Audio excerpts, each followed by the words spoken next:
Please join me in welcoming Mr. Jim Cathcart. Mamas, don't let your babies grow up to be cowboys. Hey, Don't let good morning, SCN, and welcome to Texas. How many Texans we got out there? Let me see your hands. We got a few. Well, I think that this is an occasion that calls for just a little bit of music. And if you're a singer, you might want to join in, because I'm going to sing what many would consider a cowboy anthem.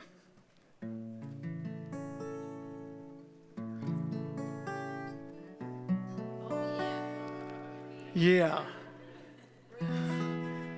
Blame it all on my roots. I showed up in boots and ruined your black tie affair. I was the last one to know, the last one to show. I was the last one you thought you'd see there. And I saw the surprise and the fear in his eyes when I took his glass of champagne. And I toasted you, said, honey, we may be through. You'll never hear me complain. Sing along. 'Cause I got friends in low places where the whiskey drowns, the beer chases my blues away, and I'll be okay. Yeah, I'm not big on social graces. Think I'll slip on down to the oasis, 'cause I got friends in low places. Thank you, and thank you, Garth Brooks. I tell you, I got to get back in uniform here. There. I moved here in 2020 from California, 37 years out there. Originally Arkansas, but 37 years out there.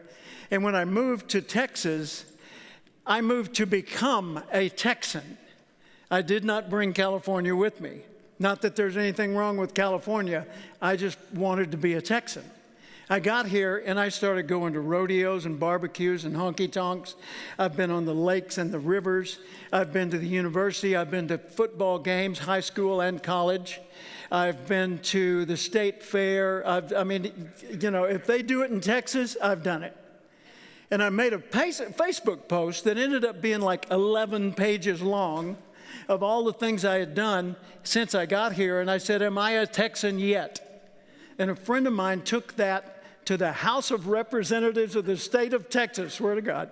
And they produced this and gave me a flag that had flown over the state capitol and said, you're a true Texan. Texas is proud of you. Boom. There you go.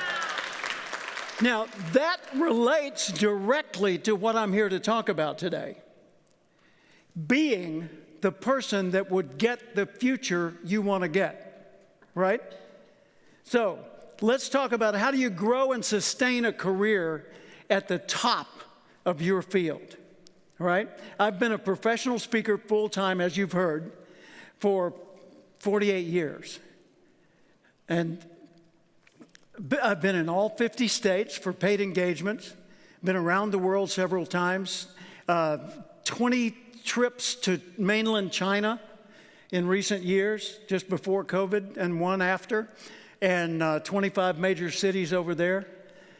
So I've done all the things that speakers put on their to-do list and their wish list, and I can tell you there's still more to be done. But the reason I mention that is not to say, isn't Jim wonderful? But rather to say, been there, done that. I know what I'm talking about. I've proven it, and my colleagues have proven it. And I've known hundreds, thousands probably, of professional speakers and experts who have done many of the things that I'm going to be sharing with you today. Okay? So what is success to you? You don't need to answer aloud, but you definitely need to know in your own mind and heart, what is success to you? Is it doing lots of cool, exciting things and experiencing the world? Well, that's probably part of it. Is it money? That needs to be part of it, because money is your permission tool. Without it, you don't get to do the things you've chosen to do, right? Okay? Is it reaching the top 1% of the field you're in? Well, if so, who's in the top 1% of your field? You know, you've chosen different paths as consultants and speakers and you know, the various specialties that you're involved in. Who's at the top 1% of your field? The better you can isolate those, the better you can emulate those, right? For me, it's National Speakers Association, and has been all these years. And that's me on the far right of that photograph there, the Cavett Award, which is our Spirit of the Founder Award. And that convention's coming up in a few weeks. So let's go back to your field and your particular specialty. What do you want? What do you want? Interesting thing is, those that can articulate what they want easily tend to get it more often than those who don't. Those who don't articulate what they want so that the rest of the world would know get what somebody else wanted by default. So how do you get what you? Well, I don't want to. I don't want to be pushy and tell everybody here's what I want. It's too selfish. There are appropriate ways to say things that don't come off as selfish. Learn how to let the world know what you want. When you're walking down the street and people are walking your direction, they're looking at you and wondering, what do you want? Do you want to go left, right? You going to turn? You going to stop? And so they adjust their behavior based on yours. In traffic, same thing. In business, same thing. At home, same thing.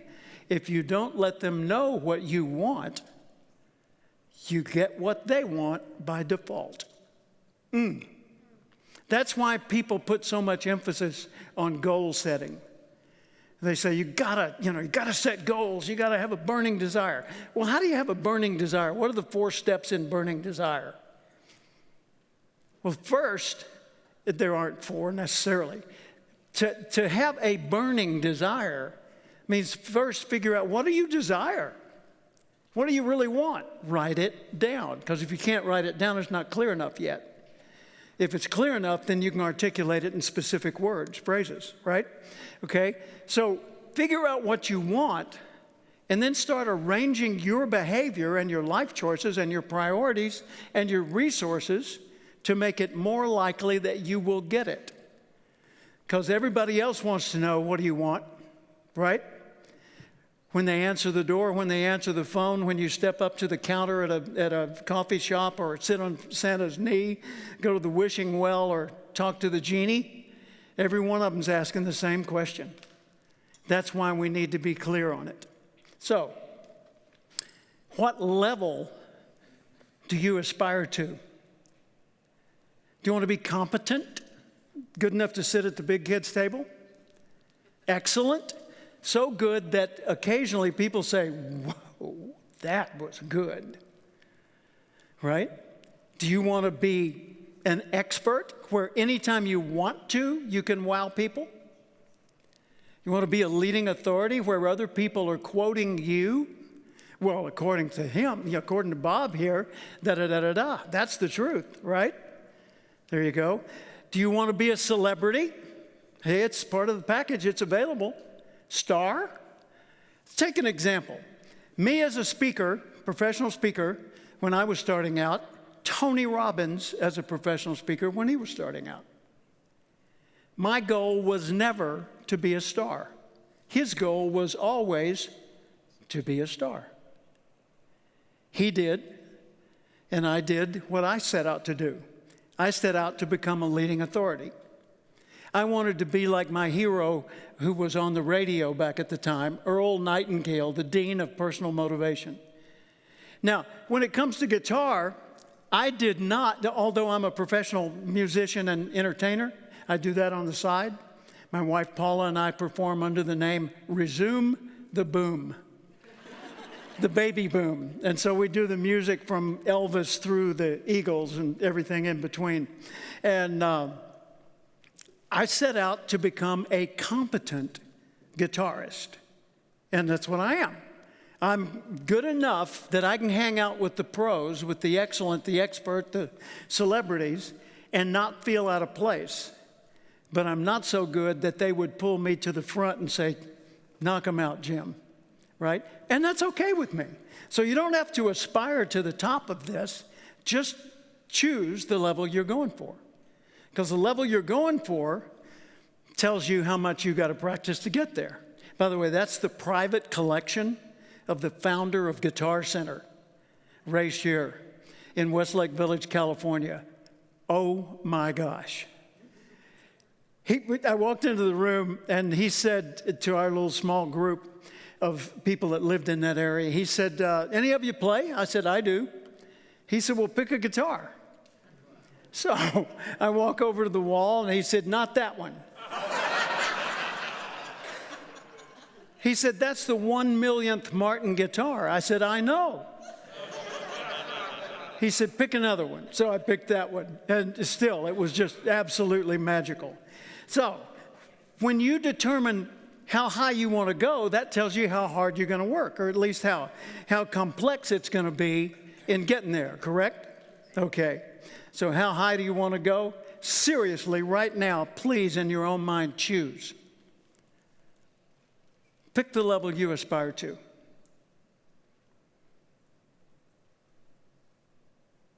Thank you. Here's the good news. I wrote a book years ago called The Acorn Principle. The Acorn Principle is the seed of your future success already lives within you. And you don't have to change you to become that successful. You have to improve you, I'm sure, but you don't have to change you. Nurture your nature, because your greatest success is going to come from what's already in there. So don't change, evolve to a higher level of you. In my company, this is the logo. And Cathcart Institute is basically the lengthened shadow of one individual, as many expert-based companies are, right? And I'm sorry, but every time I look at you, I think elevator. So, howdy, ma'am. Nice to see you. Good job last night. But Cathcart Institute, motivation, that's my speaking. Strategy, that's when I'm doing consulting. And then training is when I'm doing mentorship and working as a personal coach to the experts that I work with. But I want you to notice the logo itself, the symbol. The universal symbol of potential is the acorn. This one is natural colors. Why natural? Because it comes from your nature, right? So it's harvest gold, earth brown, forest green. And if you look at it closely, it's the letter C with a lowercase letter I triumphantly emerging from it. And the I indicates you, first person. So it's you emerging from your potential.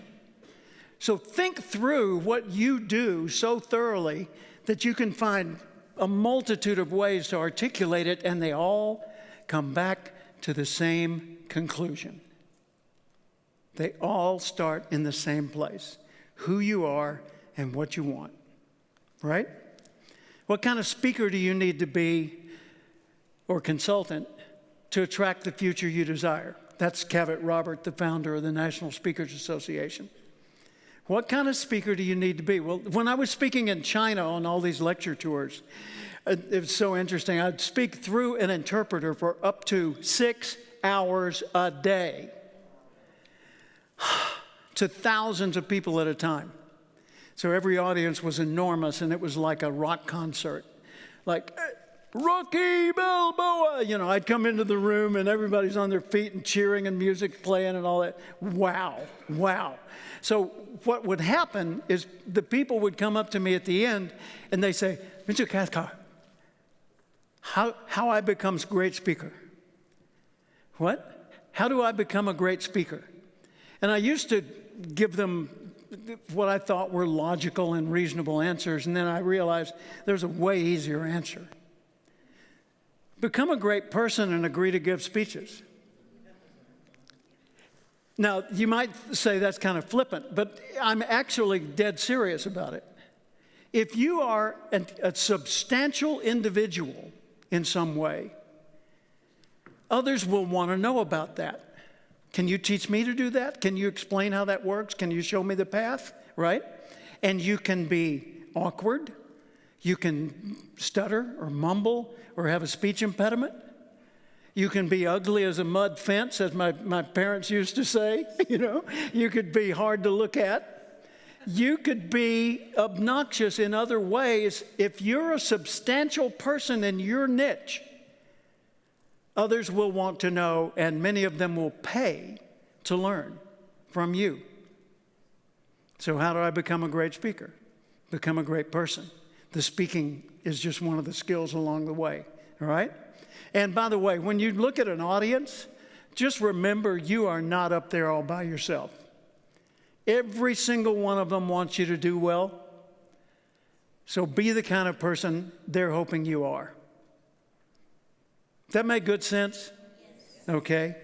See, two ways you can achieve any goal. One is like an arrow shooting toward it, in which case all the accuracy, all the aiming, all the effort, everything has to come from you, the initiative from you, right? And that's fine because you have to do that on many of the things in your life. But there's another way that needs to go with it, and that's this one.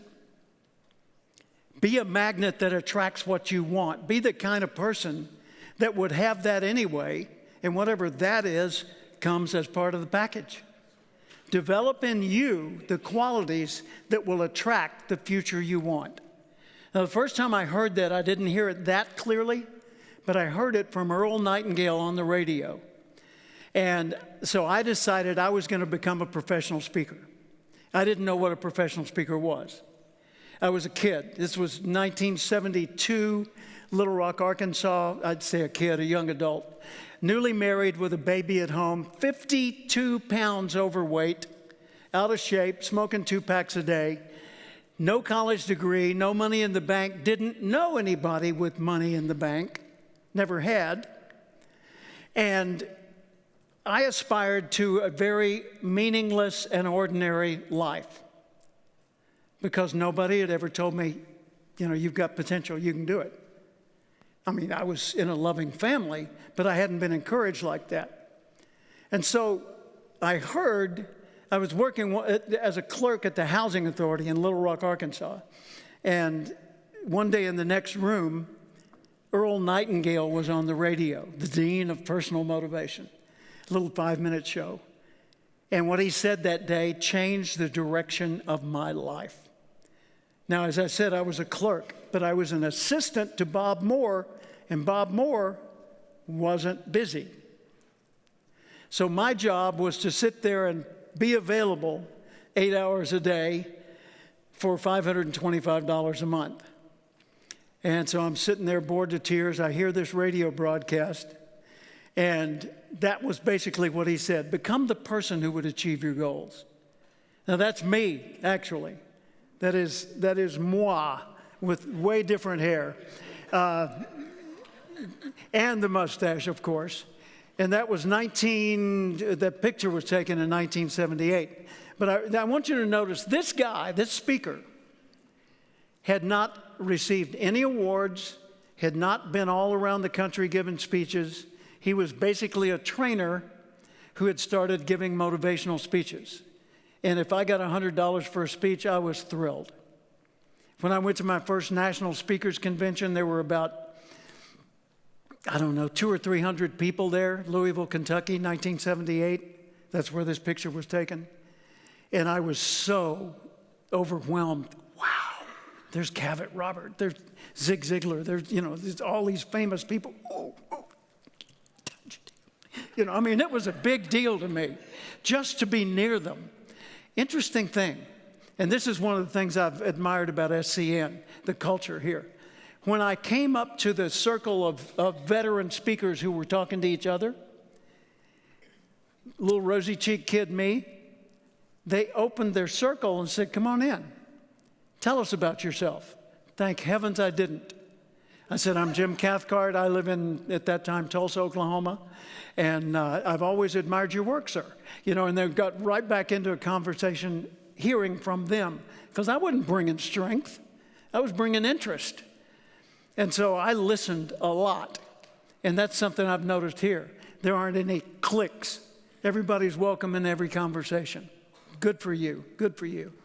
So years ago, there was a man in Toronto, Mississauga, who called me and he said, Jim, my company is named Tidy Car, and we do auto detailing. We sell franchises for $1,500. And we've signed up people all over the world, and we're starting to do seminars on how to build a one-person business. And I wonder if you'd come to Chicago and give a speech, do a seminar. So I did. So this was 1979. I went to Chicago, a few dozen people. I did the seminar. At the end, this young guy comes up to me, 19 years old. His name's Tim Seward. And he said, Mr. Cathcart, could I sit with you at lunch? I said, sure. So he's sitting there, and he's got this, baby-faced, young, innocent-looking guy, looking like he'd never had a dirty thought. And he asked me 1,000 questions, and finally at the end, he said, could I ask you one last question? And I said, sure. He said, do you have a quote? I said, a quote. He said, yeah, a slogan, a motto, a saying, something I can use to motivate myself every day. And I said, no. I said, no, I have something better. What? A question. Oh, what's the question? How would the person I'd like to be do the things I'm about to do? So how do I find somebody I'd like?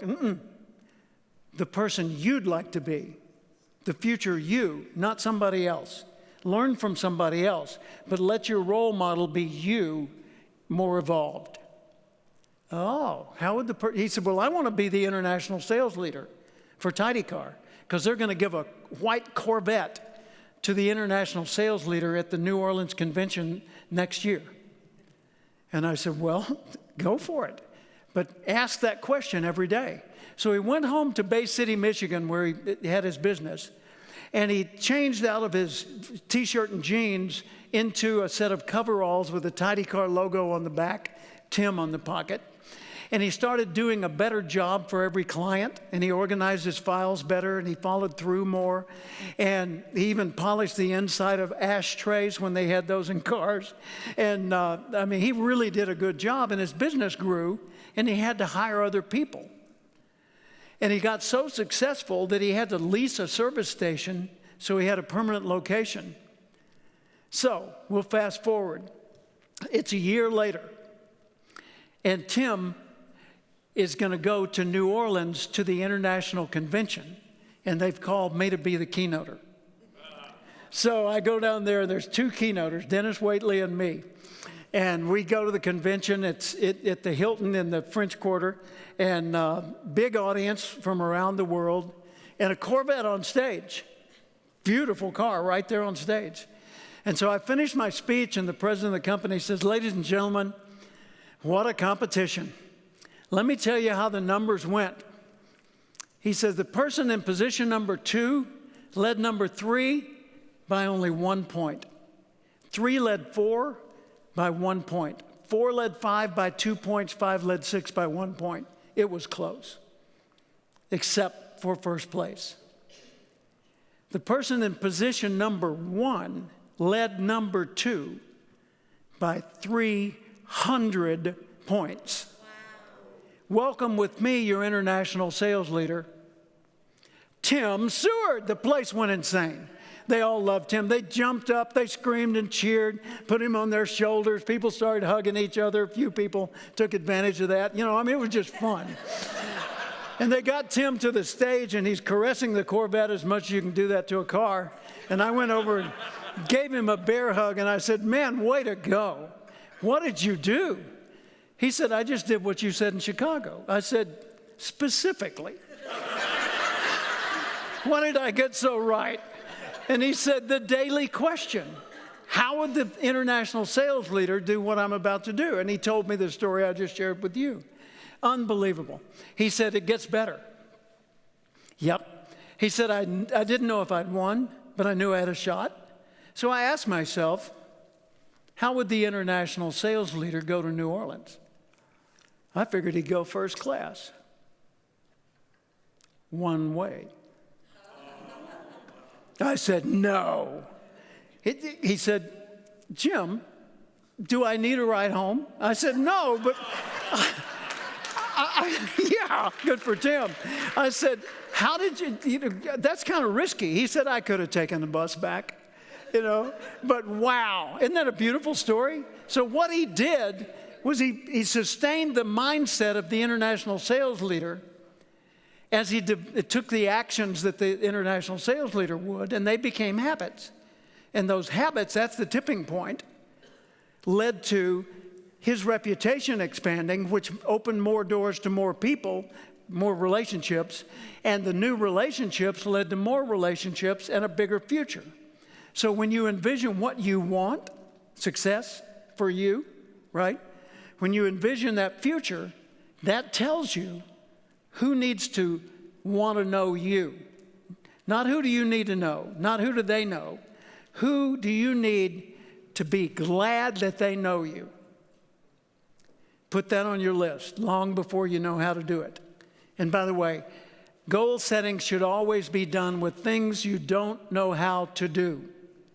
I've had people say, well, I don't know how to do that. I can't set it as a goal. Excuse me, that's the point. Write it down and the answers will come, right? Okay? So what if you don't expect much? Well, back then I didn't. But I heard Earl Nightingale, and he said 1 extra hour a day and study in your field. 5 years from now, you'll be a national expert in that field. And I said, well, that's what I want to do. Well, hey, come on along, right? And so Nightingale became my, in a recorded package, mentor. And I listened to him every day for hundreds and hundreds of days. And my life evolved as I developed the new skills. And in 1970, I heard him in 72. In 74, I started selling his recordings door to door to businesses in Little Rock, just as a sales rep. In 1984, I was living in California. My phone rang. It was Earl Nightingale. I was afraid to respond. He said, this is Earl Nightingale. I said, which means this is Jim Cathcart. How may I help you? And he said, I read an article of yours that ought to be a recorded program. I published those. I said, believe me, I know. Short version of the story, that was 1984. In 1984, Nightingale Conant published my first audio album, done with Dr. Tony Alessandra, Relationship Strategies. And in 84 and 85, they sold $3.5 million worth worldwide. Wow. So when you look at speaking, I'm coming in for a landing here so that you're aware, Austin. Okay, when you look at public speaking, what is it to you? Is it speaking to big groups? Is it getting awards, being in the Speaker Hall of Fame, getting the Golden Gavel, or speaking at universities, or receiving honorary degrees, or doing podcasts? Is it TED Talks? Is it workshops? Is it performing on big stages? Is it giving a toast at a wedding, or actually officiating the wedding, having your name up in lights, right? Is it speaking on huge stages around the world? That one's Poland, by the way. Is it serious or is it playful? Is it working with interpreters or leading meetings or serving on a panel or answering from the audience or being on a radio show or developing recorded programs that are online? Being a part of the audience? What is public speaking to you? The reason I show you all this is to say I really have done it, and so I know this works. It totally works. Public speaking is all about the presentations. Professional speaking is all about the outcomes. You take responsibility. By the way, any of you that are worried about capturing some of these images, I've given a PDF of all these slides to Ryan so that you can all get a copy of them after the program. You bet. So, like Janice Hurley said day before yesterday, expect more. Because what you expect determines what you get ready for, and what you get ready for determines the size of the future that's being attracted to you, right? Prepare your message, prepare the messenger. Your message needs to be something worth paying for.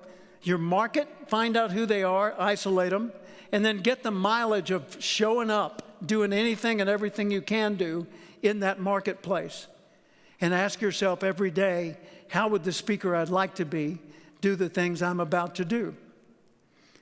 So there's my Jim is wonderful list of all the things that I've achieved. But I made a pivot in 2020 because of COVID and because we moved to Texas. I went from being primarily a keynoter to being primarily a mentor to experts. And so I put together all of this and started focusing on that to teach people how to be a professional, how to be more professional in what they do.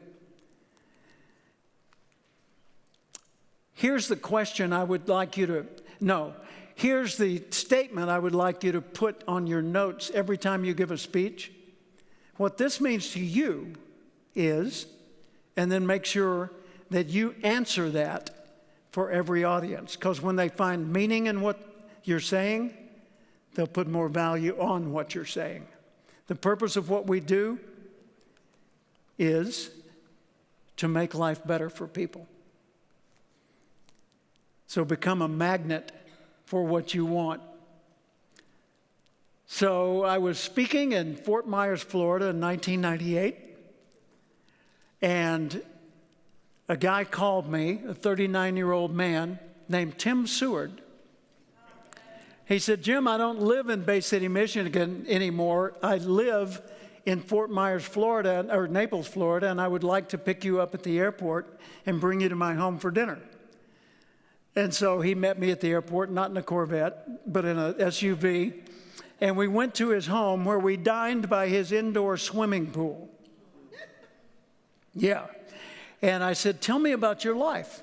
He said, well, I had a good run at Cathcart. 2 years in a row, I was international sales leader. And then I formed a business serving Cathcart people.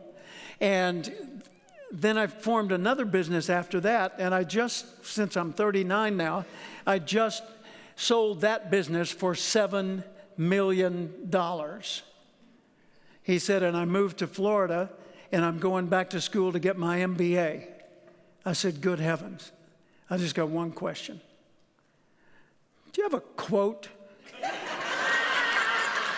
I don't know, a slogan, a motto, a saying, something? He said, yes, Jim. Ask yourself every day, how would the person I'd like to be do the things I'm about to do? And let me play one phrase from a song that I think you'll enjoy, and then I'm done.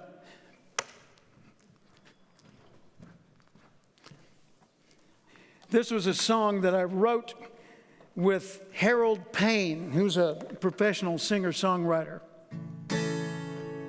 How would the person I'd like to be do the things I'm about to do? It's much better when you can see from a higher point of view. How would the person I'd like to be do the things I'm about to do? If you want to build a better world, be a better you. Thank you. Thank you. Thank you. Woo-hoo. Thank you. Wow, thank you. Thank you so much. I'll be over there and I'll see you. Take care.